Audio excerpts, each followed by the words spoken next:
Students, इस video में हम करने जा रहे हैं chapter number 7 system of particles and rotational motion का टॉपिक सेंटर ऑफ मास।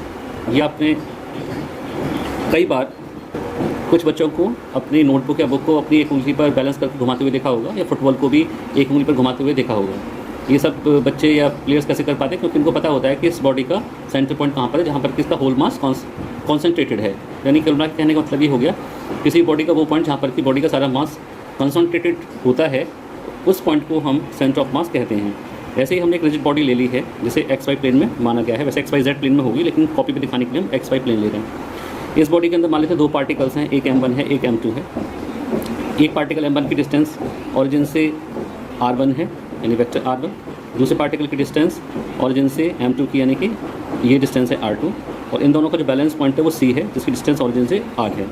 तो इस तरीके से इनका जो सेंटर ऑफ मास है, यानी कि ये जो डिस्टेंस वेक्टर r है, ये कितनी हो जाएगी? ये जाएगी m1 vector r1 plus m2 vector r2 form में m1 प्लस m2। अब जैसे कि आपने कहा है कि ये एक्स वाई प्लेन में है, तो हर एक पार्टिकल की डिस्टेंस r1 जो x1 y1 और m2 की डिस्टेंस वेक्टर r2 के लिए x2 y2 की फॉर्म में होगी। ये तो इसकी होगी थियोरेटिकल बात, लेकिन इस बात को अच्छी तरीके से न्यूमेरिकल की हेल्प से समझते हैं। ये दो पार्टिकल के लिए आया मैंने, लेकिन इसमें आप इन्फिनिट पार्टिकल्स के लिए सेंटर ऑफ मास निकाल सकते हैं। तो इसके न्यूमेरिकल्स लेते हैं। तो एग्जाम्पल नंबर 7.1 मैं रीड करता हूँ। Find the centre of mass of 3 particles at the vertices of an equilateral triangle. The masses of the particles are 100 gram, 150 gram, 200 gram respectively. Each side of equilateral triangle is 0.5 metre long. तो ये NCERT का example number 7.1 है। इसका मैं एक diagram यहाँ पर बना देता हूँ। तो जैसे क्वेश्चन में आपसे बोल रखा है एग्जाम्पल में कि जो ओरिजिन है, यानी कि इक्विलेटरल ट्राइंगल OAB है, जिसमें कि OA equals to AB equals to OB है, और ये सभी डिस्टेंस कितनी दे रखी है आपको? 0.5 मीटर की दे रखी है। ठीक है। इसके बाद में जो मास m1 है, जिसकी वैल्यू दे रखी है 100 ग्राम, ये आपका ओरिजिन पर रखा हुआ है। मास m2 जो कि आपका A पर रखा हुआ है, इसकी वैल्यू दे रखी है इन्होंने 150 ग्राम। और मास m3 जो कि B पर रखा हुआ है, इसकी वैल्यू दे रखी है 200 ग्राम। इतना तो क्लियर हो गया कि ये एक अनबैलेंस बॉडी है। इस अनबैलेंस बॉडी का हमें सेंटर ऑफ मास ढूंढना है, यानी कि सेंटर ऑफ मास की लोकेशन ट्रेस करनी है एक्स वाई पर। तो अब हम क्या करते हैं, हम m1, m2 और m3 की कोऑर्डिनेट्स को फाइंड करते हैं। तो m1 तो क्लियर हो रहा है कि ये ऑरिजिन पर है, तो इसके कोऑर्डिनेट हो जाएंगे 0,0, यानी कि x1 कितना हो जाएगा? x1 इक्वल्स टू 0 हो जाएगा और y1 भी 0 हो जाएगा। अब बारी आती है a2 की। इसके कोऑर्डिनेट होंगे x2 एंड y2, क्योंकि a जो है वो x एक्सिस पर वैल्यू रखता है 0.5 की, तो उसका कोऑर्डिनेट हो जाएगा 0.5 मीटर या 0.5। और y2 पर की कोई डिस्टेंस नहीं है, तो y2 कितना हो जाएगा? 0। अब आते हैं हम m3 यानी b के कोऑर्डिनेट्स को देखते हैं। तो आपका x3 और y3 आपको निकालना है। x3 इक्वल्स टू x3 आपका ये जो टोटल डिस्टेंस है ए तक की, तो x3 यानी कि ये OC पर आ रहा है, तो ये हो जाएगी 0.5 डिवाइड बाई 2, तो ये हो जाएगा 0.25। अब आते हैं y3 पर। y3 कैसे निकालना है? y3 के लिए आपको ये वर्टिकल डिस्टेंस चाहिए होगी BC, तो इसके लिए आप पाइथागोरस थ्योरम यूज़ करेंगे। OC तो आपकी 0.25 होगी, 0.5 की आधी, और हाइपोटेनस होगी 0.50 मीटर। तो हम इसमें BC इक्वल्स टू निकालेंगे अंडर रूट में 0.50 का होल स्क्वायर माइनस 0.25 का होल स्क्वायर। तो वैल्यू सॉल्व करके कितनी आ जाएगी? ये वैल्यू आ जाएगी, x की वैल्यू आ जाएगी 0.25 और y की वैल्यू आ जाएगी 0.25 अंडर रूट 3। तो हमारे पास ये सारे कोऑर्डिनेट्स आ गए, x1 y1 x2 y2 x3 y3। अब हमें क्या करना है, हम इनकी लोकेशन को टेस्ट करते हैं सेंटर ऑफ मास की। तो आपने फॉर्मूला पहले ही पढ़ रखा है सेंटर ऑफ मास का। तो हम पहले आते हैं x एक्सिस पर। एट x एक्सिस पर सेंटर ऑफ मास x मान लेते हैं इसे। ये हो जाएगा m1 x1 plus m2 x2 plus m3 x3। मतलब अभी जो आपने सेंटर ऑफ मास का फॉर्मूला देखा था वो 2 पार्टिकल के लिए था, यहाँ पर 3 पार्टिकल है, 3 पार्टिकल के लिए फॉर्मूला m3 x3 में हो जाएगा अपॉन में m1 plus m2 plus m3। मास को किलोग्राम में कन्वर्ट करने की कोई ज़रूरत नहीं है, क्योंकि ऊपर नीचे किलोग्राम से ग्राम कट जाएगा यूनिट जो है। तो x की वैल्यू कितनी आ जाएगी आपके पास में? m1 की वैल्यू कितनी है? 100 मल्टीप्लाई विद x1 की वैल्यू 0, प्लस m2 की वैल्यू कितनी दे रखी है?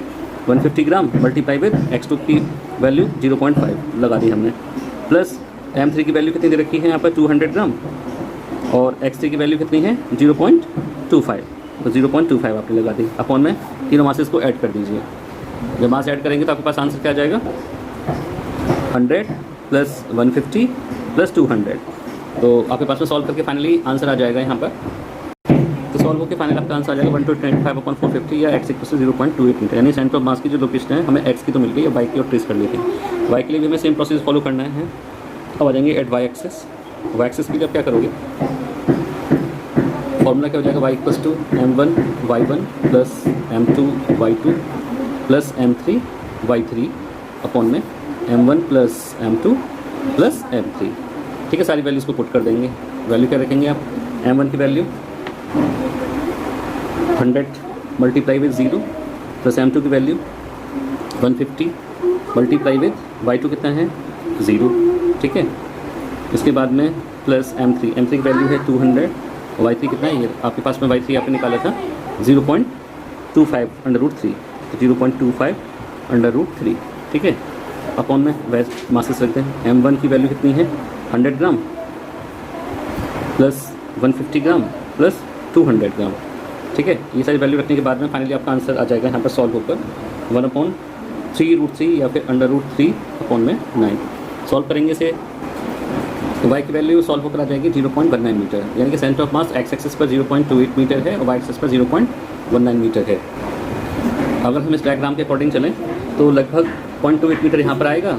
ठीक है, और 0.19 मीटर लगभग यहाँ पर आएगा, तो यहाँ कहीं इसकी लोकेशन हो जाएगी, ये इसका सेंटर ऑफ मास लगभग बन के आ जाएगा आपको। ठीक है, ऐसे ही हम एक क्वेश्चन और करते हैं, इसकी सेंटर ऑफ मास में अच्छी तरह समझ में आ जाए। एग्जाम्पल नंबर 7.3 करते हैं, जिसमें बोलना find the centre of mass of uniform L shaped lamina a thin plate with dimensions as shown in the diagram, the mass of the lamina is 3 kilogram.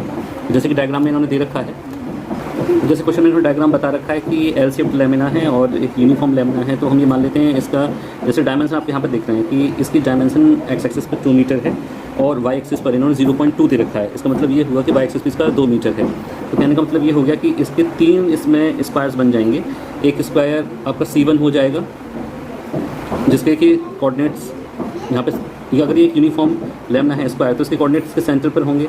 ऐसे ही एक यूनिफॉर्म लैमिना ये C2 हो जाएगी जिसके कोऑर्डिनेट, इसे मैं point C बोल दे रहा हूँ, जैसे कोऑर्डिनेट आपके C2 यानी सेंटर पॉइंट पे हो जाएंगे। स्क्वायर है ये CABD स्क्वायर है। ऐसे एक यूनिफॉर्म लैमिना स्क्वायर शेप में हो जाएगी जिससे कोऑर्डिनेट DEFG हो जाएंगे। ठीक है, तो कहने का मतलब ये हो गया 3 जो C1 C2 C3 ये 3 स्क्वायर लैमिना जिनके कोऑर्डिनेट सेंटर पे ही होंगे। तो हम क्या काम करते हैं कि C1 C2 C3 की लोकेशन ट्रेस कर लेते हैं। जैसे कि ये C1 तो हमें क्लियर है कि एक्स एक्सिस पे ये जो है 2 मीटर, यानी कि यहाँ तक OC तक कितना हो जाएगा हाफ 1 मीटर, और 1 मीटर का हाफ कितना हो जाएगा आपका, ये हो जाएगा आपका 0.5 यानी कि 1/2 मीटर। तो मेरा कहने का मतलब ये हो गया कि हम C1 की अगर बात करें तो इसकी लोकेशन x1 y1 है, अगर हम C2 की बात करें तो x2 y2 है, और C3 की अगर हम बात करें तो इसकी लोकेशन x3 y3 है। तो हमने क्या करना है, बस हम C1 C2 C3 या x1 y1 x2 y2 x3 y3 की हेल्प से इसके x और y कोऑर्डिनेट निकाल लेंगे जो कि सेंटर ऑफ मास के कोऑर्डिनेट होंगे। तो हम अपना काम शुरू करते हैं। सबसे पहले हम x1 पर आते हैं। x1 की वैल्यू कितनी हो जाएगी 1/2 मीटर, और y1 की वैल्यू भी यहाँ पर हाफ, ये यहाँ तक 1 मीटर होगा तो 1 मीटर का आधा कर दें यहाँ पर, कितना हो जाएगा y1 भी आपका 1/2 मीटर हो जाएगा। अब आते हैं आपके C2 पर। C2 यहाँ तक 1 हो चुका है, बाकी यहाँ तक 1/2 और ऐड करते हैं इसमें, तो कितना आंसर आ जाएगा आपका 1/2 प्लस 1 यानी 1/2 ये और प्लस 1 ये, तो x2 कितना आ जाएगा आपके पास में, आ जाएगा 3/2। आते हैं y2 पर। y2 यानी कि अब यहाँ पर चलते हैं, देखिए ये y2 कहाँ पर सिचुएटेड है, ये 1 के आधे पर यानी कि 1/2 पर सिचुएटेड है, तो ये 1/2 लिख दिया हमने यहाँ पर। अब आते हैं x3 पर। x3 मतलब C3 के लिए, इसकी लोकेशन के लिए। तो देखें आपका जो C3 है, C3 जो है वो x की यानी कि OC की हाफ डिस्टेंस पर है। OC कितना है 1 मीटर, 1 का हाफ कितना हो जाएगा 1/2, तो C3 की जो लोकेशन x3 पर वो कितनी हो जाएगी 1/2।